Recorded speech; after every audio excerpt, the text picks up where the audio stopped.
Innal hamdalillah nahmaduhu wa nasta'inuhu wa nastaghfiruh wa na'udzu billahi min shururi anfusina wa min sayyiati a'malina man yahdihillahu fala mudilla lahu wa man yudlil fala hadiyalah wa asyhadu an la ilaha illallah wahdahu la syarika lahu wa asyhadu anna Muhammadan abduhu wa rasuluh.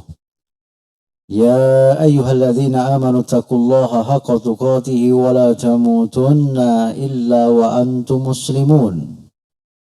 Wahai orang-orang yang beriman, bertakwalah kalian kepada Allah dengan sebenar-benar takwa dan janganlah kalian mati kecuali dalam keadaan beriman. Amma ba'du fa inna khairal hadisi kitabullah. Sesungguhnya sebaik-baik perkataan adalah kitabullah, Al-Quran, kalamullah, firman Allah, wahyu Allah. Khairal hadi hadi Muhammadin sallallahu alaihi wa alihi wasallam. Dan sebaik-baik petunjuk adalah petunjuk Nabi kita Muhammad sallallahu alaihi wasallam. Ini yang lebih kita kenal dengan al-hadis atau as-sunnah. Syarrul umuri muhdatsatuha, dan seburuk-buruk perkara adalah perkara yang baru dalam agama. Wa kullu muhdatsatin bid'ah, dan setiap perkara yang baru dalam agama Nabi kita yang mulia katakan, tegaskan, sabdakan sebagai bid'ah. Wa kullu bid'atin dolalah, dan setiap bid'ah adalah sesat. Wa kullu dolalatin finnar, dan setiap kesesatan tempatnya di neraka. Ayo ikhwah a'azzakumullah, Bapak, Ibu-ibu, jamaah salat subuh dan jamaah kajian Islam Masjid Az-Zumar, hafizakumullah, yang kami cintai dan kami muliakan karena Allah. Semoga Allah menjaga kita semuanya. Kita bersyukur pada Allah tabaraka wa ta'ala atas segala limpahan rahmat, karunia, serta nikmat-nikmat yang besar, terutama nikmat iman, nikmat Islam, dan nikmat sehat, termasuk juga nikmat umur, nikmat keamanan, ketentraman, kedamaian negeri kita yang sama-sama kita cinta ini, ya, sehingga kita bisa terus mentauhidkan Allah, beribadah hanya kepada Allah, beramal soleh, yang semuanya itu menjadi bekal kita untuk pulang kampung ke akhirat. Dan tidak lupa juga kita doakan para pemimpin-pemimpin negeri ini dan seluruh rakyat Indonesia agar senantiasa diberikan taufik dan hidayahnya oleh Allah tabaraka wa ta'ala. Tidak lupa juga kita doakan kepada saudara kita, keluarga kita, tetangga kita, sahabat kita yang saat ini sedang terbaring di rumah sakit ataupun di rumah. Kita mohon pada Allah Asy-Syafi yang maha penyembuh, agar Allah angkat penyakitnya tanpa sedikit pun bekas. Allahumma amin. Bapak Ibu yang kami cintai dan kami muliakan karena Allah, pembahasan kita atau tema kita pada subuh hari yang berbahagia ini, yaitu tanggung jawab suami dan tanggung jawab istri, atau bahasa lainnya hak dan kewajiban suami istri. Ya, menurut syariat Islam tentunya.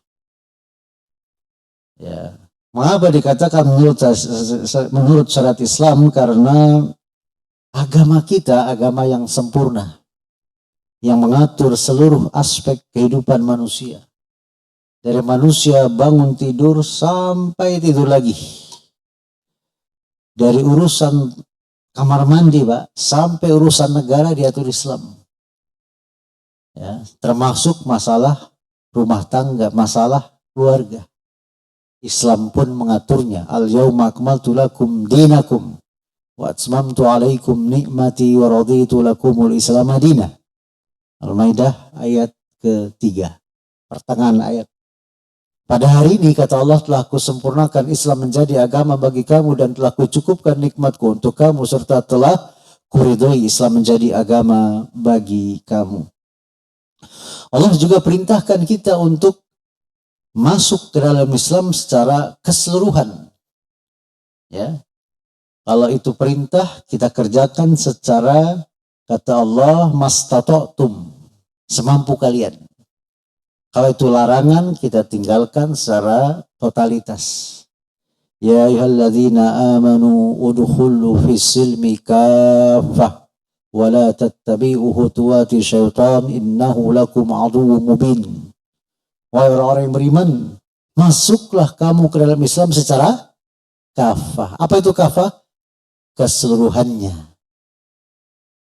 Kita kan kadang begitu Pak ya.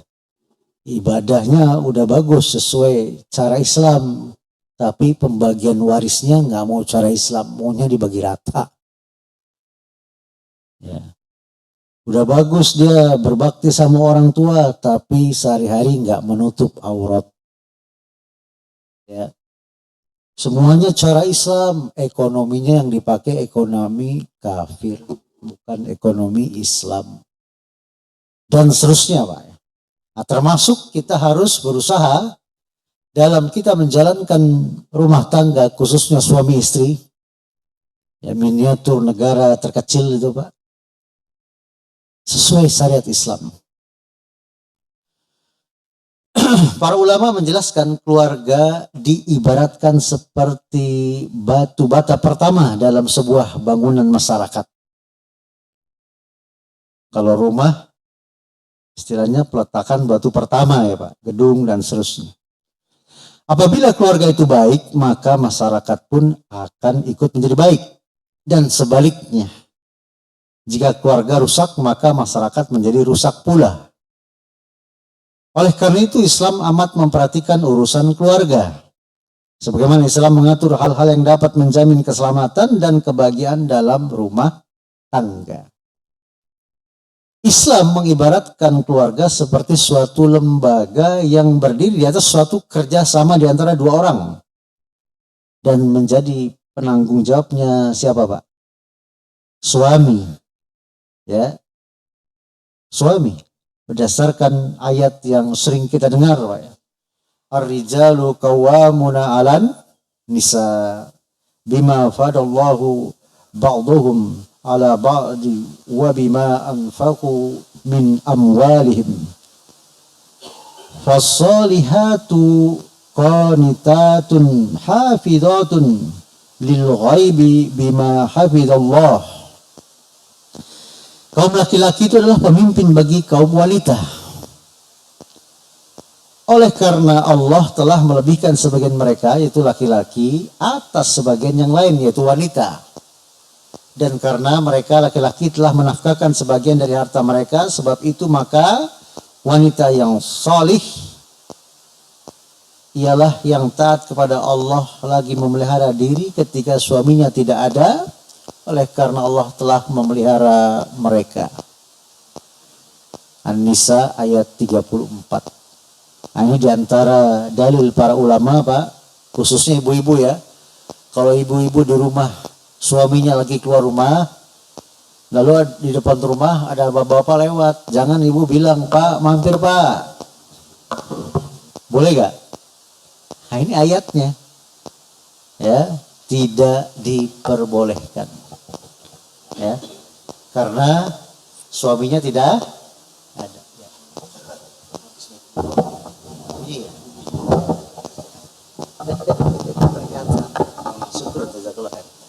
Baik. Kemudian Islam menentukan hak-hak di antara keduanya yang dengan menjalankan hak-hak tersebut maka akan tercapai ketentraman dan keberlangsungan keluarga.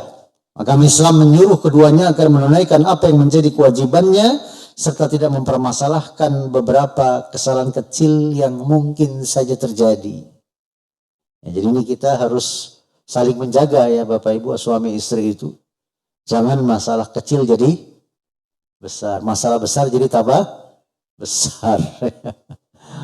Ya, saling memaafkan, memaklumi. Yang lalu biarlah berlalu, yang sudah ya sudahlah. Tutup lembaran lama, buka lembaran baru, harusnya begitu.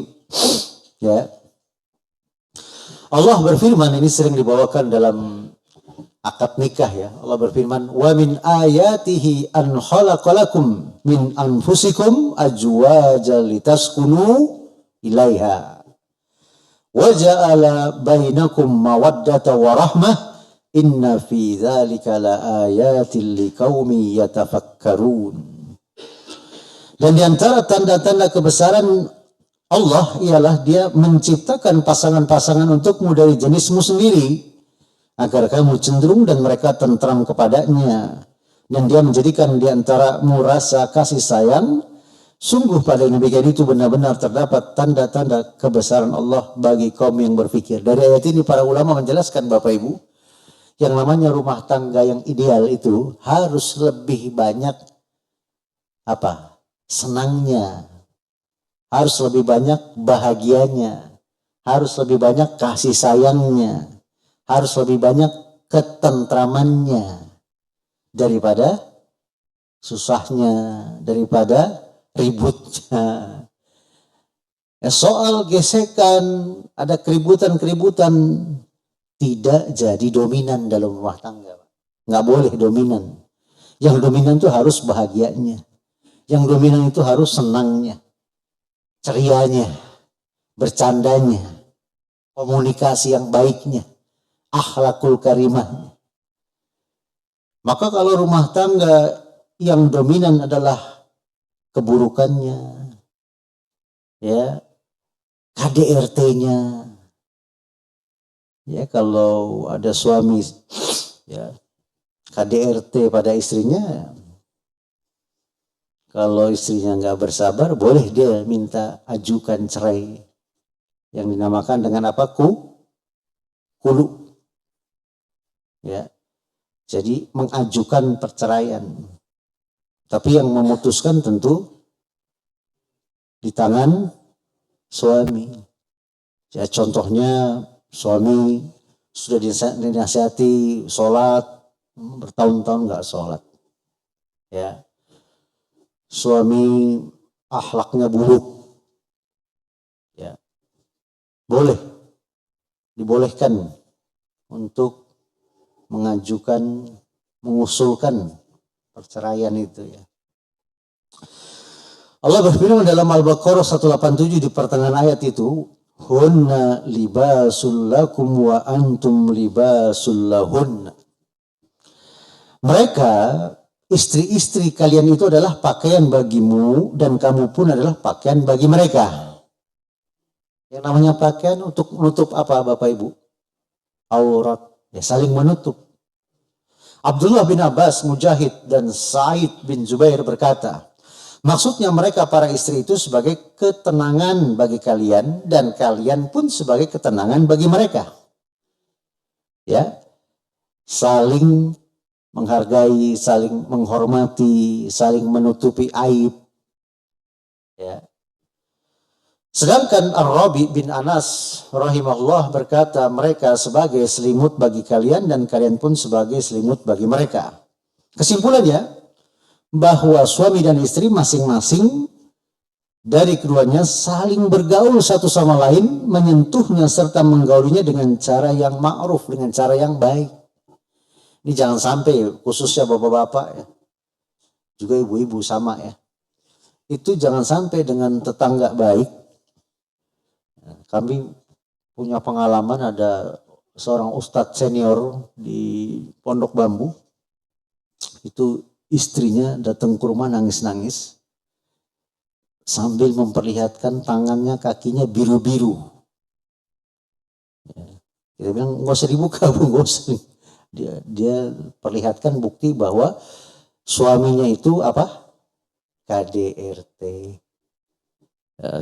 Dia minta kita untuk menasihati suaminya, padahal suaminya jauh umurnya, senior. Akhirnya di suatu kajian-kajian di Jabodetabek, saya lihat beliau hadir. Saya kasih pertanyaan ke Ustadz yang ngisi. Ustadz, ya, ada seorang suami yang begini. Wah, itu dikasih dalilnya, dinasehati. Kira-kira 2 bulan 3 bulan tuh si istri yang tadi itu ke rumah, istrinya si Ustadz tuh ke rumah. Terima kasih Ustadz, udah nasihatin suami saya. Saya bilang saya nggak nasihatin suami ibu, tapi saya bikin pertanyaan di kajian-kajian Ustadz, suami ibu lagi hadir itu. Ya, jadi berubah, alhamdulillah. Ya, kadang nasihat itu harus disampaikan orang yang dia segani, Pak.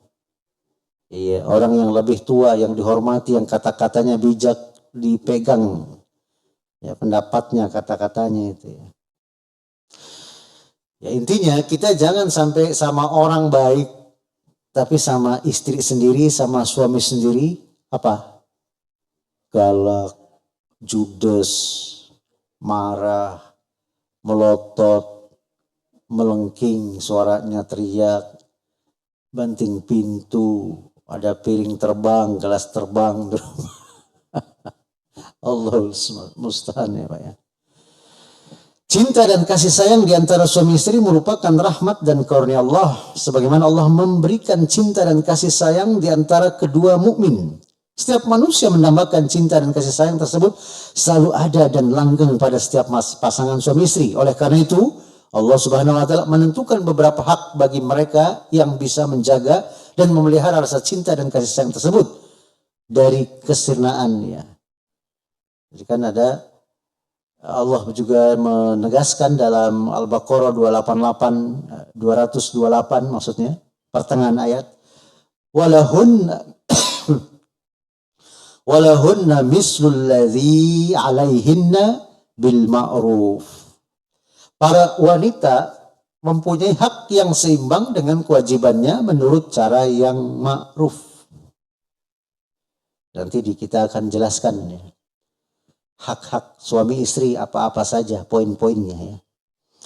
Hal ini merupakan kaidah menyeluruh yang menyatakan bahwa seorang wanita memiliki kesamaan dengan laki-laki dalam semua hak kecuali satu perkara yang diungkapkan Allah melalui firman-Nya walirijali 'alaihinna darajat. Akan tetapi para suami memiliki satu tingkat lebih tinggi daripada istrinya. Al-Baqarah masih 228 itu Pak. Dan Allah Subhanahu wa taala telah menyerahkan hak-hak istri maupun kewajiban-kewajiban mereka menurut cara yang ma'ruf yang telah diketahui di kalangan masyarakat dan apa yang berlaku pada urf, adat kebiasaan ya Pak, yang baik yang tidak bertentangan dengan syariat. Ya, mengikuti aturan, keyakinan, adab dan kebiasaan mereka. Hal ini akan menjadi tolok ukur pertimbangan bagi seorang suami dalam memperlakukan istrinya dalam keadaan apapun. Jika ingin meminta sesuatu kepada istrinya, suami akan ingat bahwa sungguhnya ia memiliki kewajiban yang memberikan kepada istri, untuk memberikan kepada istri sesuatu yang semisal dengan apa yang ia minta. Oleh sebab itu Ibnu Abbas radhiyallahu anhuma berkata, semoga Allah mergawe keduanya. Ibnu Abbasnya Abdullah bin Abbas, anak dan bapak. Inni la atazayyanu li'im ra'ati kama tatazayyanu li. Sesungguhnya aku berhias diri untuk istriku seperti halnya ia berhias diri untuk diriku. Ini kan kadang-kadang gitu Pak ya. Kita pengen istri kita cantik seperti apa Bu? Bidadari. Pengennya begitu. Tapi si suaminya enggak mengaca diri, asal-asalan, belum aromanya. Atau sebaliknya ibu ingin memiliki suami yang tampan, ya, tapi kemana-mana di depan suami ibu pakaian dan bau bawang lagi. Mestinya tidak begitu. Suami menuntut istrinya tampil cantik, tampil menawan, tampil harum, kan gitu ya. Tampil langsing. Suami pun harus menjaga diri seperti itu. Maksud dari perkataan Ibnu Abbas radhiyallahu anhuma itu. Sulaiman bin Amri bin Al-Ahwas rahimahullah pernah berkata, ayahandaku telah menceritakan kepadaku bahwa dia ikut menghadiri pelaksanaan haji wada bersama Nabi SAW. Pada saat itu beliau memuji Allah Subhanahu wa taala, berulang-ulang memujinya, mengingatkan dan menasihati. Selanjutnya beliau SAW menyebutkan sebuah kisah dalam hadisnya, lantas bersabda begini Pak. Panjang, hadis yang panjang yang diriwayatkan Imam Tirmidzi, Ibnu Majah. Ya, Imam Tirmidzi berkata, hadza hadisun hasan sahih. Ini adalah hadis yang hasan sahih. Hasan dalam satu riwayat, sahih dalam riwayat yang lain maksudnya. Kata Nabi SAW, ketahuilah, hendaklah kalian memperlakukan kaum wanita dengan baik. Karena sesungguhnya mereka ibarat tawanan kalian berada dalam kekuasaan kalian karena kelemahannya. Namun kalian tidak memiliki kekuatan sedikit pun atas mereka lebih dari itu. Maksudnya perlakukan wanita dengan baik. Kecuali jika mereka melakukan perbuatan keji yang jelas. Jika mereka melakukan itu, tinggalkanlah mereka di tempat tidur, misah ranjang maksudnya. Ini sebagai bentuk hukuman pelajaran. Dan pukullah mereka dan pukulan yang tidak keras. Para salafus saleh, Pak, kalau mukul istri, kalaupun harus mukul, yang terbaik nggak mukul. Itu cuman pakai batang siwak. Kalau kita dianalogikan pulpen, pukul begitu aja, sakit gak, Pak? Enggak, sekedarnya aja peringatan. Yang terbaik tidak mukul. Tapi kalau memukul dengan pukulan peringatan, bukan pukulan yang membekas, apalagi sampai membiru, cacat. Enggak begitu. Pukulan mendidik. Jika mereka akhirnya mentaatimu, maka janganlah kamu mencari-cari jalan untuk menzalimi mereka. Ketahuilah istri kalian memiliki kewajiban terhadap kalian. Begitupun kalian memiliki kewajiban terhadap mereka. Adapun kewajiban istri kalian terhadap kalian adalah tidak membawa masuk orang yang kalian benci ke tempat tidur kalian dan tidak mengizinkan orang yang lain benci, orang yang kalian benci masuk ke dalam rumah kalian. Ketahuilah, kewajiban kalian terhadap istri kalian adalah memberikan yang terbaik untuk sandang dan pangannya mereka. Jadi kalau suami makan, istri harus apa, Pak? Makan. Suami berpakaian, istri harus berpakaian. Suami merawat diri, ya kasih juga uang ke istri untuk merawat diri. Ya. Seorang mukmin yang paham akan senantiasa berusaha memenuhi hak-hak istrinya tanpa melihat apakah haknya itu sudah terpenuhi atau belum, karena ia sangat menginginkan ketelanggengan cinta dan kasih sayang antara mereka berdua. Sebagaimana ia juga akan senantiasa berusaha untuk tidak memberikan kesempatan sedikit pun bagi syaitan yang tidak pernah beristirahat dalam memisahkan mereka berdua. Sebagai bentuk pengamalan dari hadis Nabi SAW ini, ya ad-dinun nasihah, agama nasihat, kata penulis di kitab ini, maka kami akan menyebutkan apa saja hak istri atas suami yang kemudian dilanjutkan dengan penjelasan tentang hak-hak suami atas istri. Nah, ini kami sebutkan poin-poinnya karena panjang, tidak kami jelaskan satu persatu, saya ringkas saja. Hak-hak istri yang wajib dipenuhi suami. Jadi apa yang harus dilakukan suami kepada istrinya, Pak, dalam rumah tangga? Pertama, engkau memberinya makan apabila engkau makan. Artinya tuh, Pak, jangan bakhil, jangan medit, koret, apalagi tuh, pelit, ya.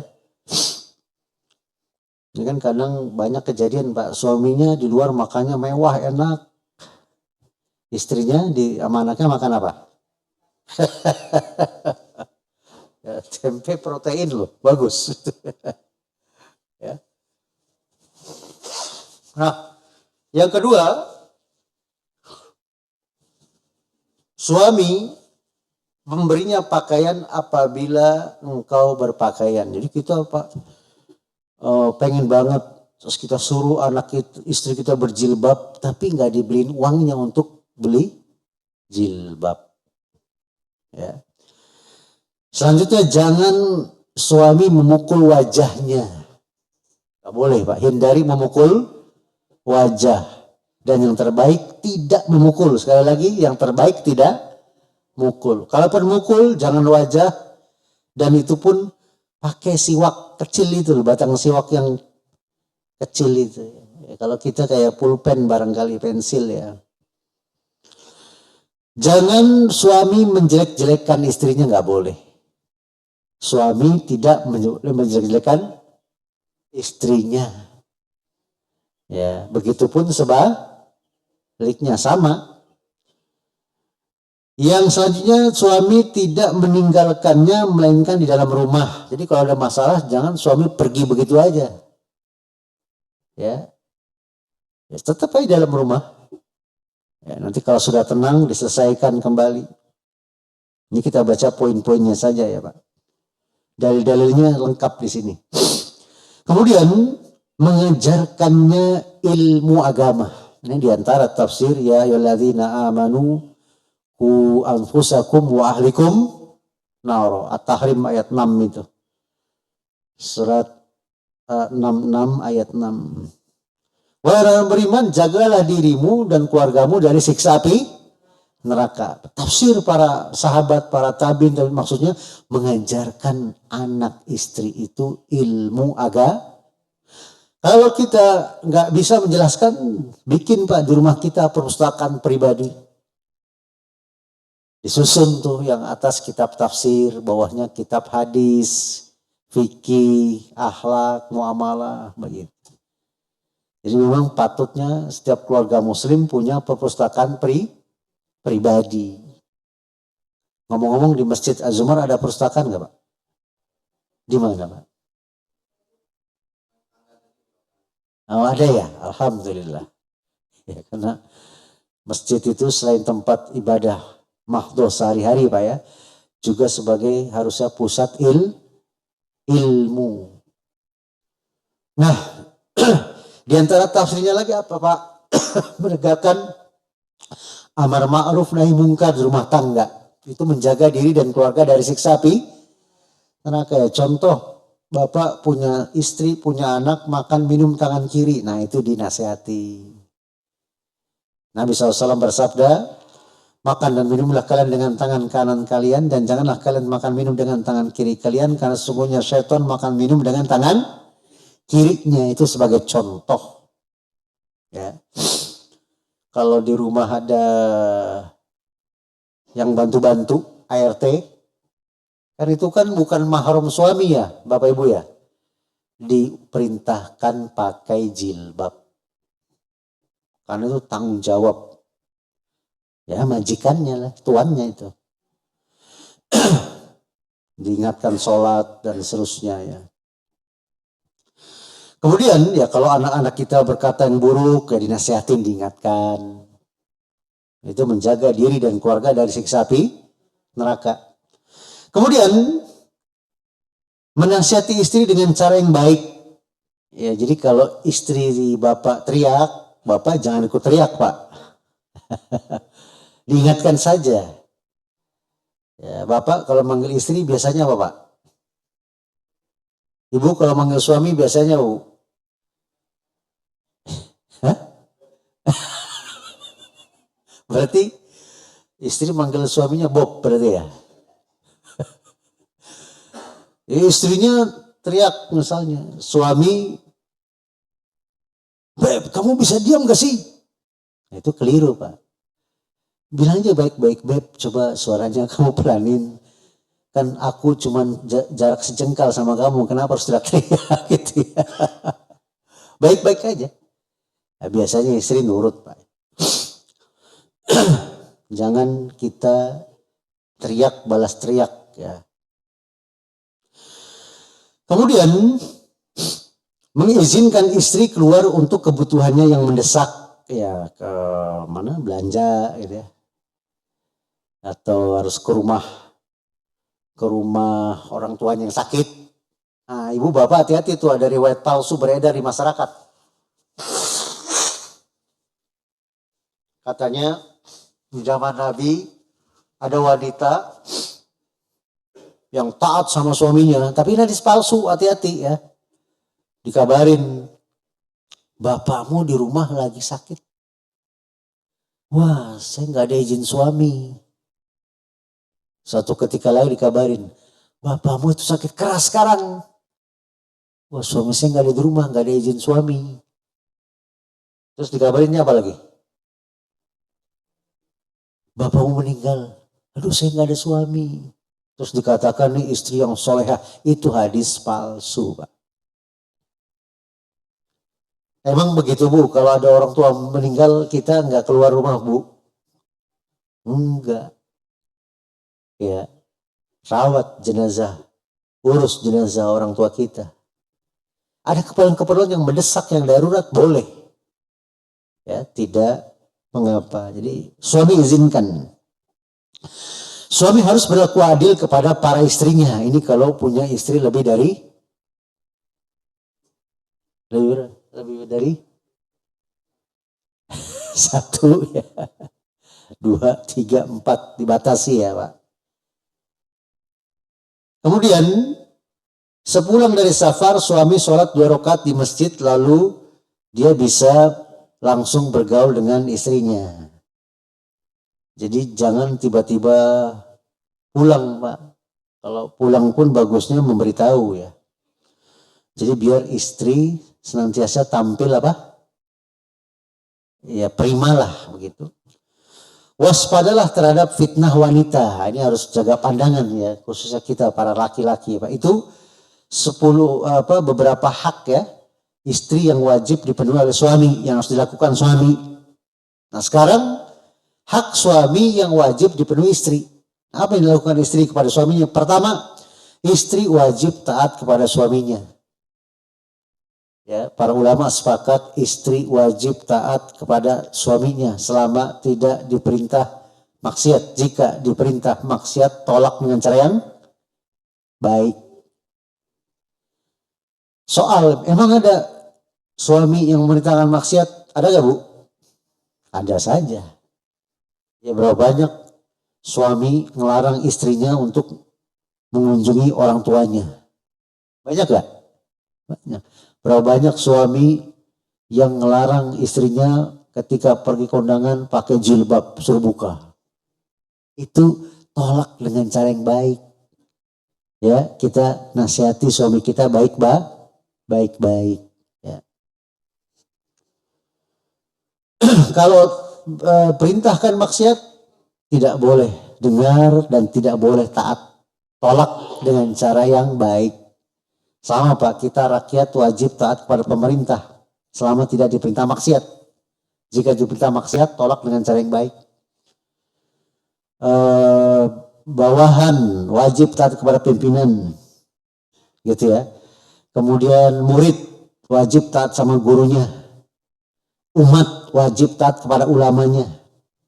Tentu itu semua selama tidak diperintah maksiat. Jika diperintah maksiat, tolak dengan cara yang baik. Pertanyaan, emang ada ulama nyuruh umatnya, santrinya bermaksiat? Ada gak? Banyak, Pak. Itu di TV.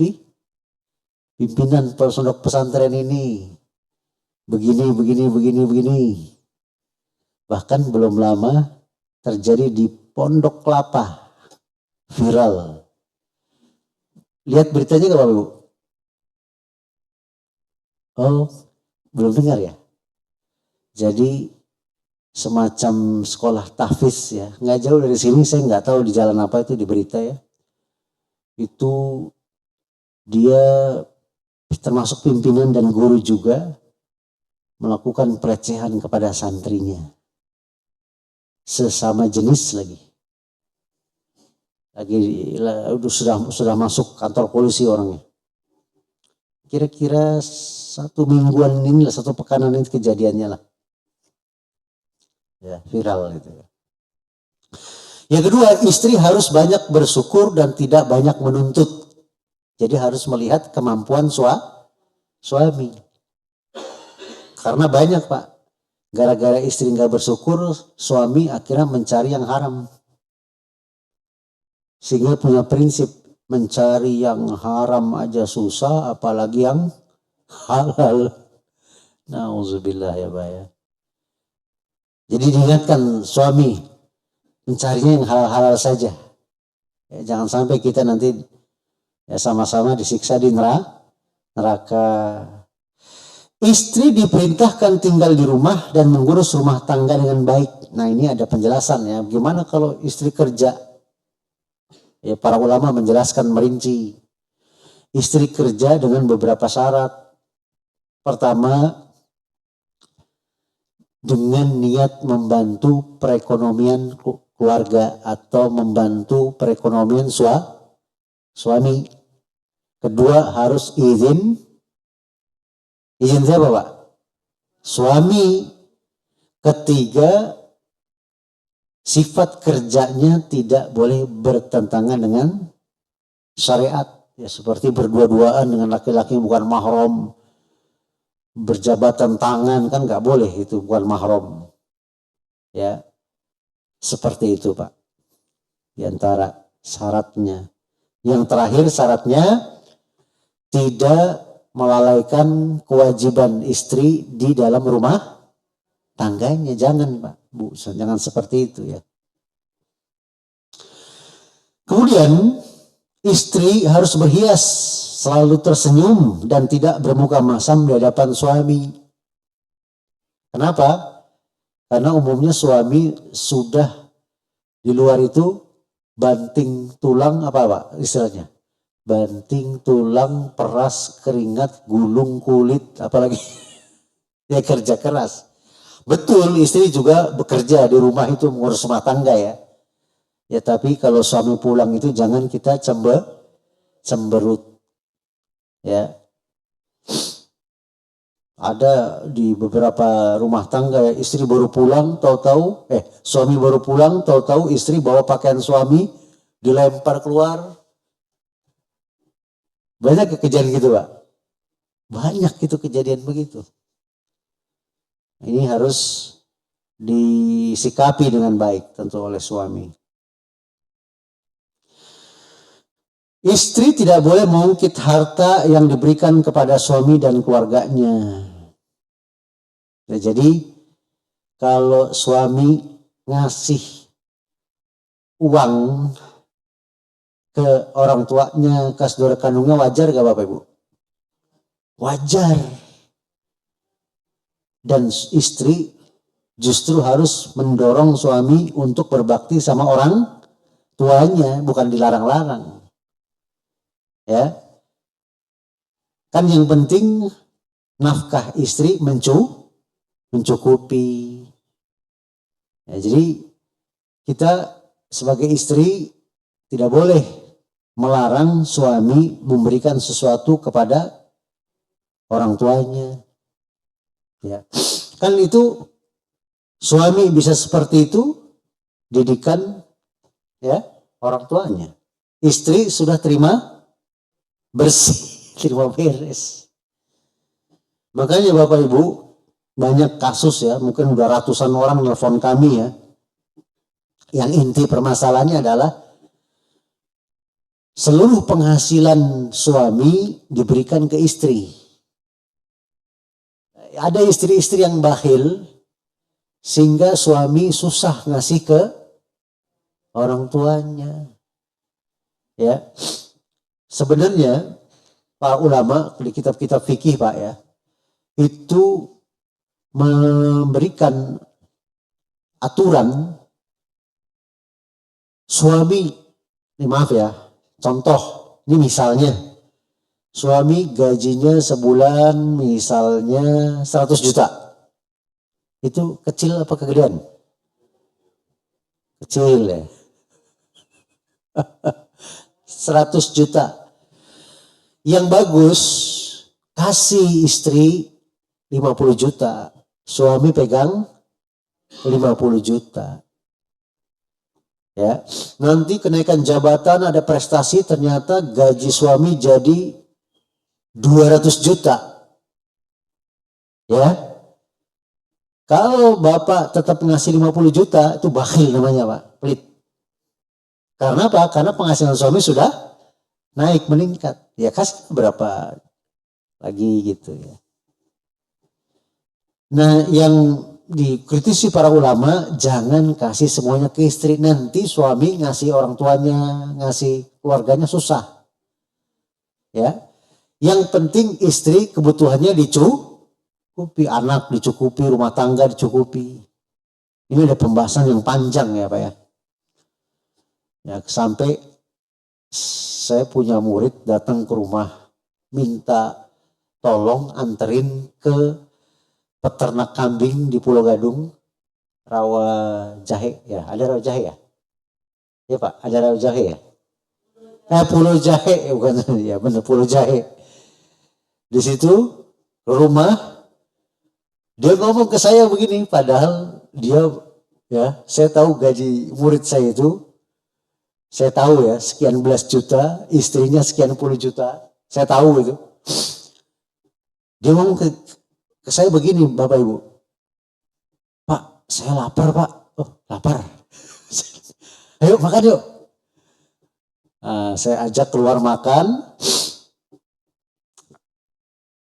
terus dia jujur ke saya, ini saya dikasih istri di dompet cuma 100.000 ya, kalau untuk ban pecah atau isi bensin, sehingga nggak ada uang untuk makan.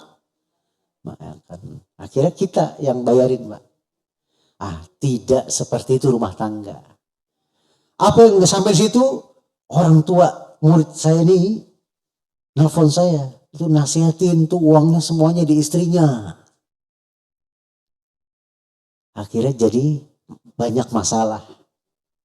Ya, padahal si istri gajinya saya tahu berapa, si suami gajinya juga, tapi semuanya di istrinya. Keliru, Pak, ya. Yang penting istri dipenuhi kebutuhannya. Kasih uang, iya. Jangan bakhil. Tapi tidak semuanya. Kan istri uang bukan hanya dari suami. Bisa jadi dari warisan. Ya, Pak, ya. Bisa jadi dari istri punya usaha. Atau hadiah dari siapa begitu. Ini penting. Kemudian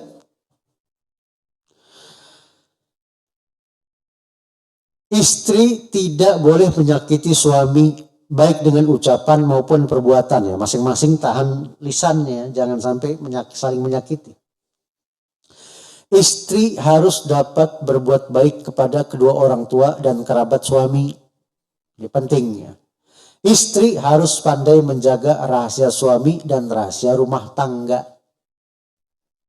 Jangan diceritain ada tukang sayur lewat, ya, diceritain tukang bakso lewat, bang, ingat kan suami saya, bang, suami saya begini-gini, bang, begitu-begitu. Jadi semua orang tahu jadinya, ya. Bu, kalau suami zolim, ya, itu pertama ibu ngadunya ke Allah. Ke siapa, Bu? Allah. Kedua, boleh ke muka hakim atau ke ahli ilmu.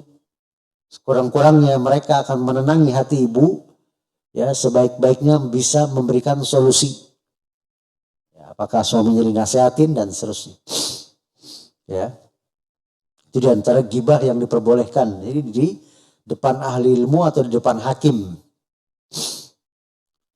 Bukan diumbar ke semua orang yang dia temui. Nah, istri harus bersungguh-sungguh menjaga keberlangsungan rumah tangga, ya, termasuk jangan sedikit-sedikit minta cerai. Ya. Ada masalah minta talak.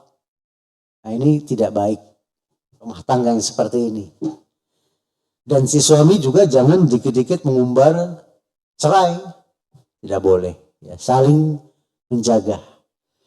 Ya, kecuali memang sudah nggak ada solusi lain, sudah dibicarakan kedua belah keluarga, kedua pihak, bicara baik-baik segala macam cara, harus berpisah, ya berpisah. Barangkali itu solusi. Tapi itu solusi terakhir. Karena banyak Bapak Ibu, ketika istri minta cerai, ya, tapi tetap bertahan.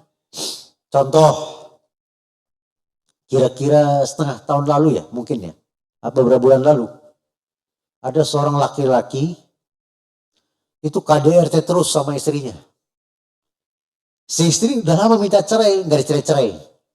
Sampai saking parahnya itu pukulan-pukulan suaminya, dirawatlah di rumah sakit umum Pasar Minggu itu, apa namanya, ya? Jalan Simatupang itu, Pak. Ada rumah sakit hijau itu, ya. Iya, dirawat. Nah, si suami ini rupanya seorang duda, sebelumnya pernah cerai juga, punya anak gitu, ya. Lalu dengan istrinya yang dirawat ini, karena KDRT, si suami kan sama anaknya 4 orang, Pak. Kalau nggak salah 8 tahun, 6 tahun, 4 tahun, 2 tahun, 4 orang. Biasa main di perkarangan tetangga, depan warung begitu. Lah ibu-ibu warung nanya, Pak, anaknya mana, Pak? Kok nggak ada, Pak? Oh, ini ke rumah orang, nginep di rumah saudara. Sampai 10 hari curiga ada bau yang tidak sedap. Ternyata itu anak dibunuh semuanya sama dia. Jadi suaminya cacat, istrinya cacat, belum keluar-keluar dari rumah sakit, semua anaknya dibunuh. Jadi emosian itu si suami itu. Si istri minta cerai, gak dicerai-ceraikan ya. Udah lapor polisi segala macam sebelumnya itu ya. Nah itu Pak. Jadi terkadang cerai itu jadi solusi. Banyak kejadian-kejadian itu Pak, nggak dicerai-ceraikan, terjadilah pertumpahan darah, pembunuhan, pembantaian. Ya Allahul Musta'an, semoga Allah menolong kita semuanya. Barangkali ini mudah-mudahan bermanfaat. Nah ini pembahasan ringkas ini kami ambil dari, kalau Bapak Ibu ke toko buku, cari Panduan Keluarga Sakinah. Ini dia. Ntar bisa difoto, bisa di share ya. Ya, tata cara pernikahan dalam Islam, hak dan kewajiban suami istri, rumah tangga yang ideal, kewajiban mendidik anak, kedudukan wanita dalam syariat Islam, fikih talak, kulu dan iddah. Ini bukunya nanti difoto bisa. Yang kedua, ada buku ditulis suami istri nih Pak, bagus. Tinggal orang Medan ustadznya, tapi tinggal di kota wisata, udah pindah. Surat terbuka untuk para suami, 1 jilid, ini sekitar 100 halaman. Yang kedua, surat terbuka untuk para istri, kurang lebih juga 100 halaman. Ini buku-buku yang kita bawa ini terus cetak ulang alias bestseller. Ya. Cari di mana tadi Pak? Di toko beras ada nggak Bu? Wallahu alam, barakallahu fikum. Silakan kalau ingin ditanyakan Pak. Silakan.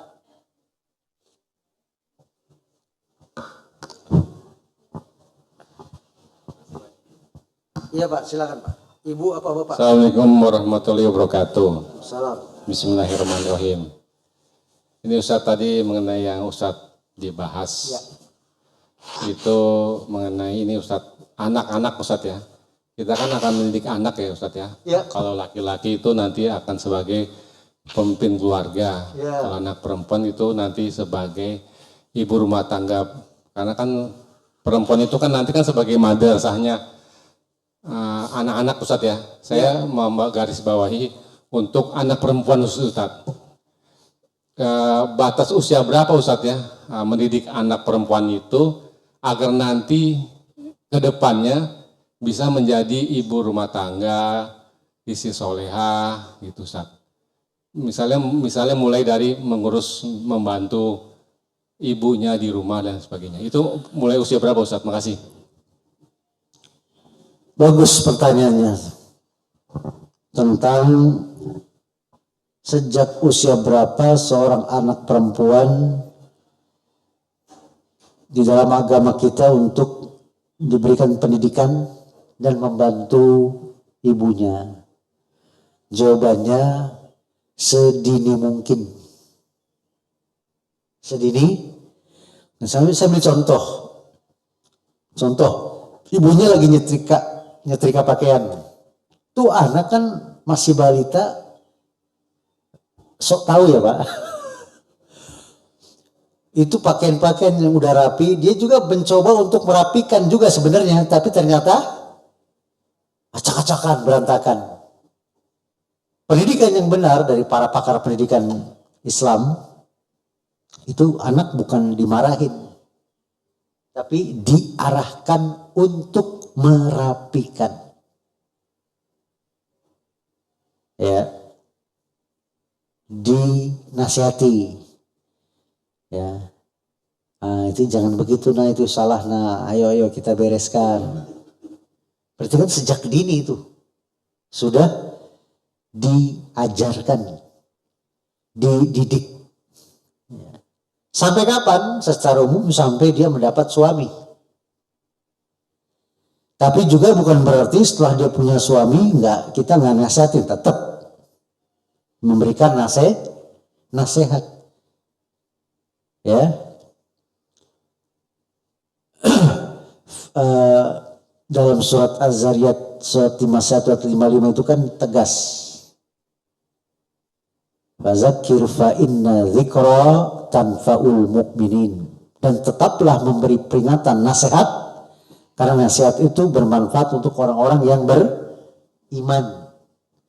Wallahu a'lam. Jadi begitu. Dari Ibu ya, ada tadi ya. Silakan. Ya, mic itu ada.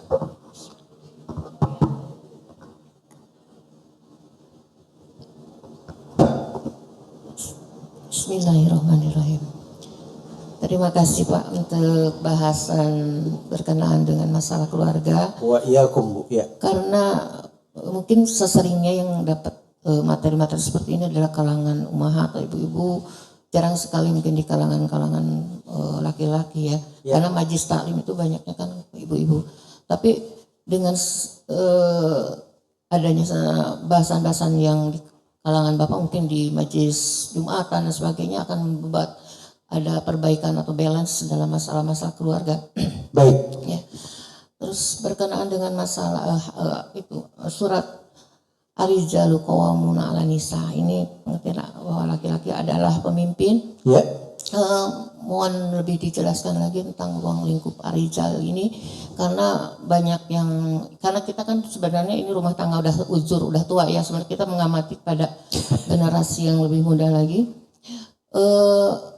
Sifat yang lebih ke otoriternya gitu, jadi poweringnya gitu ya, di situ yang lebih ditangkapnya. Padahal mungkin dalam masalah penafsiran atau ruang lingkup rijal itu satu ada yang juga musyawarahnya, mungkin ada bimbingannya, ada ya hal-hal yang apa namanya sebenarnya yang menyamankan seperti itu. Ada fenomena di kalangan para pemudi misalkan, ada permintaan jodoh misalkan yang digarisbawahi tidak ingin suami yang patriarki katanya gitu ya. Pernah dengar Bang Kamtia? Iya.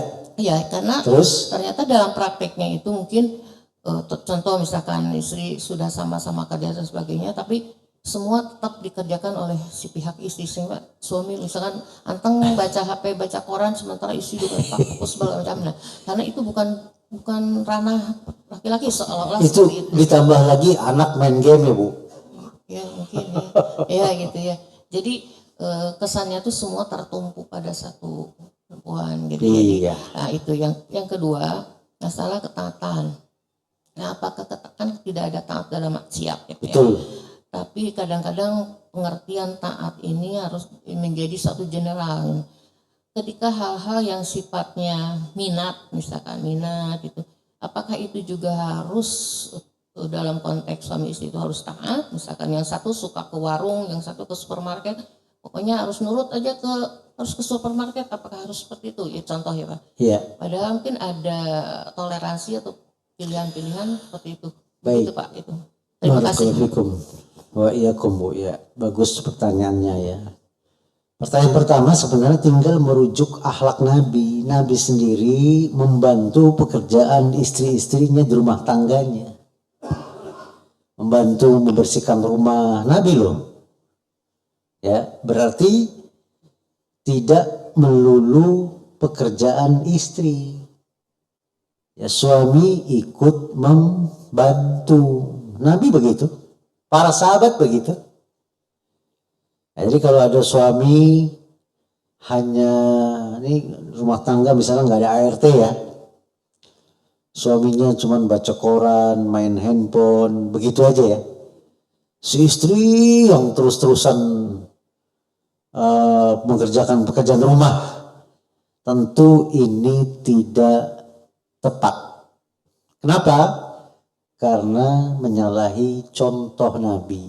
Nabi sendiri ya selama hidupnya membantu pekerjaan istri-istrinya. Sampai ada anak beliau mengeluh ya, mengerjakan pekerjaan rumah itu berat dan minta sama Nabi bapaknya pembantu. Pernah dengar kisahnya Pak? Fatimah minta pembantu. Kata Nabi, wahai anakku, kalau aku berikan sesuatu yang lebih baik dari pembantu, mau gak? Mau, wahai ayah. Iya, diajarkan untuk menghilangkan capek lelahnya itu sebelum tidur. Nabi menganjurkan membaca Subhanallah 33 kali, Alhamdulillah 33 kali, Allahu Akbar berapa? 34. Kalau sholat kan setelah sholat wajib masing-masing 3. Nah, kalau khusus mau tidur yang lebih baik daripada pada pembantu, ya tadi 33, 33, 34. Ya. Dan musyawarah itu ada berapa banyak hadis Nabi minta pendapat istrinya. Sehingga Nabi tidaklah otoriter. Ya. Minta pendapat walaupun nanti keputusan di tangan suami, kan pemimpin. Ya Pak? Sama kayak pimpinan perusahaan. Kan banyak yang minta masukan anak buahnya Pak ya. Tapi keputusan di mana? Pimpinan. Ya tinggal diterapkan saja, dibaca kembali, pelajari kembali, ya, untuk diamalkan bagaimana Nabi SAW ya tidak otoriter. Nabi SAW banyak minta pendapat para istrinya. Nabi juga SAW banyak membantu pekerjaan rumah tangganya. Ya. Yang kedua, soal apa tadi kedua? Lupa saya, kedua apa tadi Bu?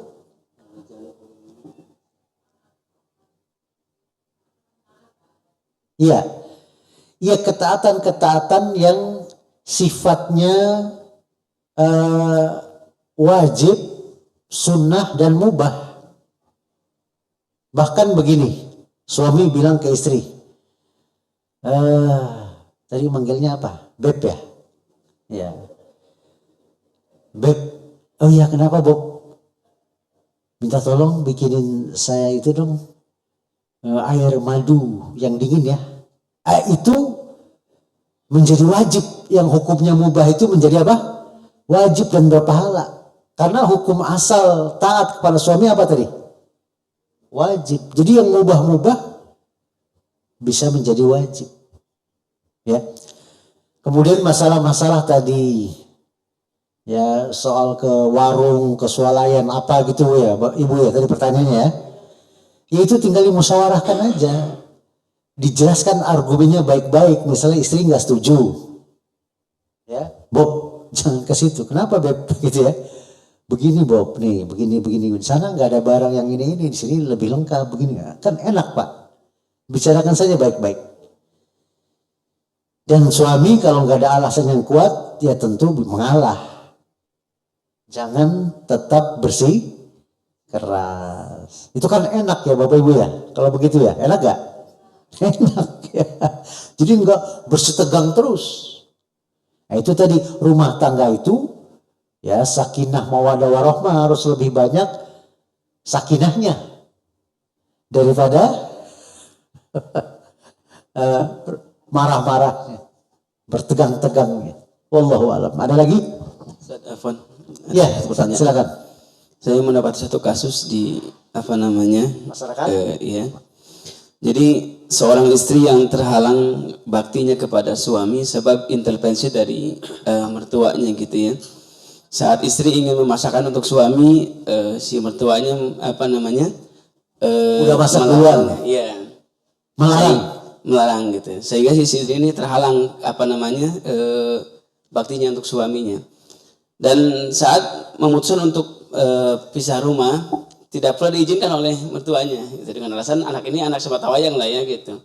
Nah bagaimana sikap kita nih untuk memberikan edukasi kepada ini gitu supaya menjadi. Jadi itu tinggal serumah. Betul. Sama orang tua. Betul. Begini Pak, itu sebenarnya permasalahannya harus saling paham agama ya. kami pribadi ini pengalamannya mirip, tapi nggak begitu kejadiannya ya. Sekian tahun oleh mertua dilarang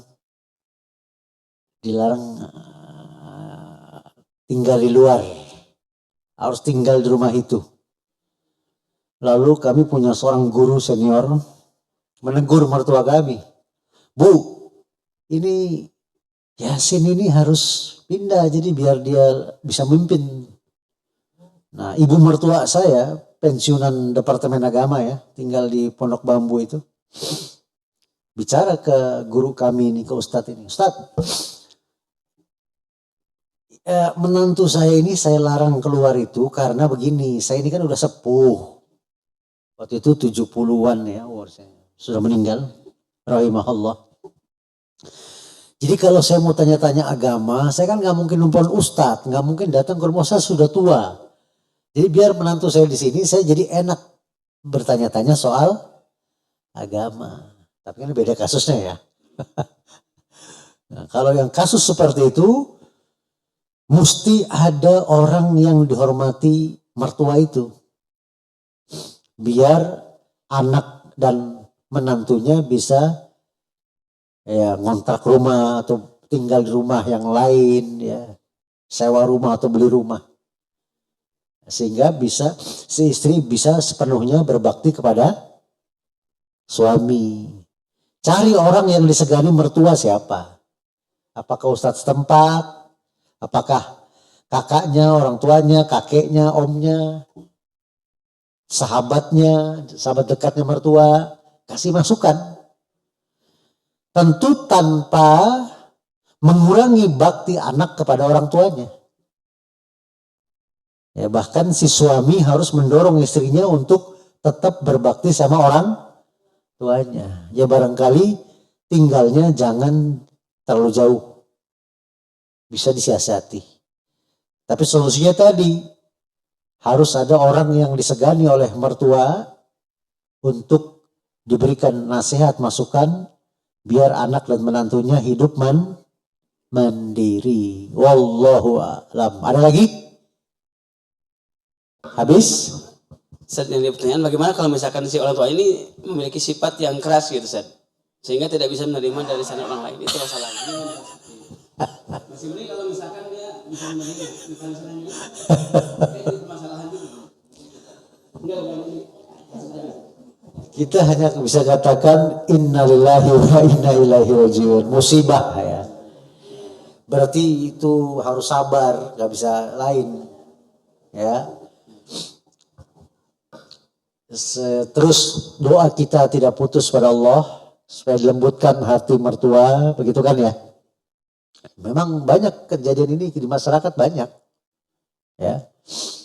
Kalau kami pribadi tadi ditahan mertua karena ada uzur syar'i. Ya. Bukan karena itu, dan mertua tidak menghalangi anaknya berbakti pada suaminya. Ya doakan terus lah. Ya ikhtiar-ikhtiar itu harus dijalankan. Namanya usaha ya Pak. Harus dijalankan. Ya. Ya. Ya silakan Pak. Monggo Pak. Saya ingin pendapat Ustadz mengenai peran seorang wanita itu di dalam tengah masyarakat. Dengan kondisi zaman sekarang ini, banyak teman saya yang jadi guru besar, menjadi pemimpin di perguruan tinggi, jadi rektor. Rektor ya. Ya, dan punya anak. Dengan teknologi komunikasi juga memungkinkan dia mengontrol anaknya. Tapi sebenarnya dalam Islam itu sejauh mana peran seorang perempuan ini dibolehkan dalam pandangan Islam Ustaz ya.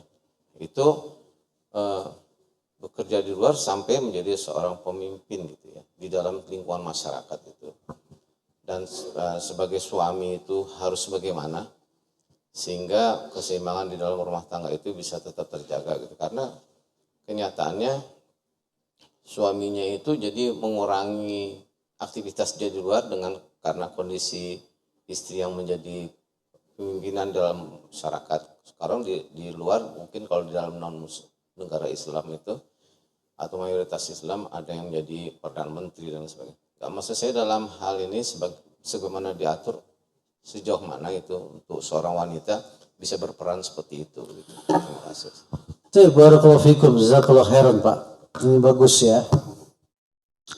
Tentu tadi pertama kan ada yang jadi rektor Pak ya, ada yang jadi pimpinan perusahaan, kan begitu ya.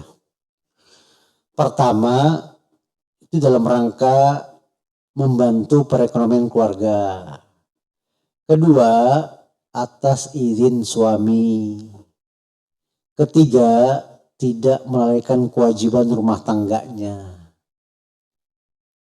Ya, kalau nggak bisa 100% ya berapa persen lah dia tunaikan sekemampuan dia. Ya, mastata'tum istita'ah. Keempat, di dalam sifat kerjanya itu tidak melanggar syariat. Seperti dia nggak boleh bersalaman, bersentuhan, berduaan dengan yang bukan mahram. Seperti dia harus menutup aurat, nggak boleh pakainya ketat, transparan. Terus jangan pakai parfum secara berlebihan. Ya, sekedar untuk bau, menghilangkan bau badan boleh. Sekedarnya. Ya. Jadi hal-hal yang penting tidak bertentangan dengan syariat, batasannya itu Pak. Tidak bertentangan dengan syariat seperti tadi. Kan kadang perempuan sebagai rektor ya Pak, dosen-dosen yang lain, wakil-wakil dosen lah apa itu mahasiswa, dia perempuan padahal itu yang ngajak salaman laki-laki, nggak enakan salaman juga. Tegas, apalagi pimpinan. Jelaskan saja. Pimpinan harusnya lebih leluasa dalam masalah itu. Ya. Kami punya teman seorang aktivis Bank Islam. Dia levelnya manajer, general manager kalau nggak salah. Ketika meeting, di pertengahan meeting azan zuhur Pak. Azan zuhur. Tapi dia sebelumnya udah ngomong ke direktur utamanya. Ya. Pak Direktur, mohon maaf ya Pak, nanti saya kalau ke dalam meeting, saya izin keluar ya Pak. Ketika azan, kalau Bapak lagi ngomong saya nggak izin nggak apa-apa. Oh iya Pak, nggak apa-apa, bener Pak, boleh. Kan enak Pak, bisa bicara itu begitu.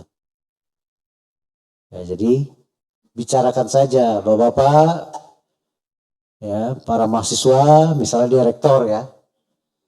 Nabi bersabda ya, bahwasanya Nabi melarang laki-laki bersentuhan dengan wanita dan seterusnya, dijelasin aja Pak. Jadi kita tidak bersentuhan langsung. Itu jadi pimpinan lebih berleluasa untuk menjelaskan aturan Islam itu. Ya, dan tentu banyak kejadian-kejadian di masyarakat, suami istri karirnya masing-masing, sehingga mau tidak mau urusan anak terlalaikan. Di Curug ada perumahan apa Pak itu? Masuk perumahan besar tuh, Curug Kalipalang. Perumahannya apa namanya itu ya? Saya pernah diundang. Apa Bu? Iya betul, itu dia Permata Timur. Saya pernah diundang, suaminya anggota DPR dari PAN Pak, aktivis Muhammadiyah, istrinya ibu rumah tangga. Saya datang, si istri, suaminya udah meninggal nih, ya, si istrinya ini nangis-nangis, jadi saya suruh menasihati anaknya SMA laki-laki. Kalau bicara dia menjelek-jelekin Islam, membangga-banggakan Yahudi dan Kristen. Bayangin itu. Ibunya kita hadapi situ. Ternyata Pak, saya masuk kamarnya itu malah foto-foto orang-orang komunis, orang Yahudi, poster-poster itu. Dan setelah saya korek, karena orang tua sibuk ya Pak, yang dibuka situs-situs ya perusak Islam. Ya, sampai level nggak percaya adanya Tuhan. Dan dia sudah nggak sholat. Bahkan dia mengatakan orang Islam itu jorok-jorok karena pada berjenggot. Padahal saya lihat Yahudi-Yahudi yang dia pasang berjenggot semua. Ya nggak konsen, namanya bocah ya Pak. SMA kelas 3 waktu itu. Ya saya bebaskan dia mendebat kita ya Pak. Sampai itu saya datang jam 1 sampai azan asar. Ya, saya ajak sholat nggak mau sholat. Nah, kita berikan beberapa buku, diantaranya Adakah Tuhan? Itu hasil debat tahun 1930-an oleh Syekh Ahmad Hasan, guru besar di Persatuan Islam Persis, Pak, pernah dengar ya? Termasuk gurunya Soekarno, gurunya Pak Nasir, gurunya Hamka itu. Itu debat sama M. Ahsan, tokoh ateis komunis di Surabaya. Yang dia bikin tulisan di koran Surabaya waktu itu tahun 30-an. Ternyata benar teori Darwin, bahwasanya manusia asalnya dari kera. Buktinya, kata dia gini, di rumah sakit Surabaya, rumah sakit besar, itu ada seorang pasien kesakitan karena di belakangnya itu numbuh buntut dan buntutnya makin panjang. Padahal kalau itu kan berarti manusia jadi kera, bukan kera dari manusia dari kera, itu berarti itu namanya kera dari manusia. Itu perdebatannya tentang adakah Tuhan sebenarnya itu sampai. Jadi dibuat buku itu. Ada lagi buku dari Profesor Dr. H.M. Rashidi. Zaman dulu beliau Menteri Agama atau bukan, yang pertama itu lupa saya. Ya, setelah asar saya izin pulang, saya hadiahkan. Rupanya dia mungkin baca buku itu kena di hatinya. Setelah itu dia berubah total, kurang lebih saya ketemu kejadian itu 2 bulan 3 bulan setelah itu. Dia rajin ikut pengajian saya lihat, ada dia. Sholat berubah. Itu akibat dari kesibukan orang tuanya. Sehingga lalai mendidik anak-anaknya. Membebaskan di dunia internet. Ya. Wallahu a'lam. Dia bicaranya itu Pak, orang-orang Islam Palestina semuanya salah. Yang benar itu orang-orang Yahudi yang membantai orang Palestina. Pikirannya terbalik. Itu akibat dari kita lalai mendidik anak-anaknya. Wallahu a'lam. Habis? Mudah-mudahan bermanfaat. Yang benar datangnya dari Allah dan Rasulnya tentunya. Dan sekali lagi semoga Allah hidupkan dan wafatkan kita di atas Islam dan Sunnah. Termasuk juga semoga Allah panjangkan berkahi umur kita di atas ketaatan, beramal soleh kita sampai Ramadan besok dan Ramadan berikutnya tentunya, sehingga kita menjadi orang-orang yang diampuni dosa-dosanya. Mudah-mudahan bermanfaat, yang benar dari Allah dan Rasulullah. Sekali lagi, wa akhiru da'wana alhamdulillah rabbil alamin, subhanaka Allahumma wa bihamdika asyhadu an la ilaha illa anta astaghfiruka wa atubu ilaik. Assalamualaikum warahmatullahi wabarakatuh.